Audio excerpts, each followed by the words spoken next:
নমস্কার বন্ধুরা, মিনি ব্লগে সকলকে স্বাগত। আজকের সকালটা শুরু হচ্ছে এই যে সুন্দর ওয়েদারে একটু হাঁটাহাঁটির মধ্যে দিয়ে। দেখো কি সুন্দর ঢ্যাঁড়স গাছ হয়ে আছে, আর ওয়েদারটা এত সুন্দর ছিল, হাঁটতে একটুকু কষ্ট হচ্ছিল না। আর এই যে দেখো খেজুর গাছ, তোমরা কারা কারা খেজুর গাছ দেখেছো অবশ্যই জানিও। যাদের গ্রামে গঞ্জে বাড়ি তারা নিশ্চয়ই এরকম খেজুর গাছ দেখে থাকবে। তারপর এলাম বাড়িতে একটু স্নান সেরে করলাম একদম অল্প একটু স্কিন কেয়ার। তারপর গেলাম পুজো করতে, আর পুজো করার জন্য আগে একটু এখানটা পরিষ্কার করে নিয়ে তারপর গিয়েছিলাম বেলপাতা তুলতে। আমাদের পাশের গাছটায় খুব সুন্দর বেলপাতা হয়েছিল, তো সেগুলো তুলে নিয়েই চলে গেলাম ছাদে ফুল তুলতে।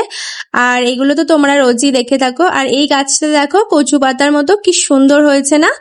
তারপরে গিয়েছিলাম এই যে পুজো করতে, পুজো করা হয়ে গিয়েছিলাম পড়াতে। তারপর বিকালে একটু ছাদের গাছগুলো পরিষ্কার করছিলাম। আর এই ছিল রাতের ডিনার, বিরিয়ানি। তারপরে রাতের দিকে চলে গিয়েছিলাম একটু মাঠের দিকে ঘুরতে।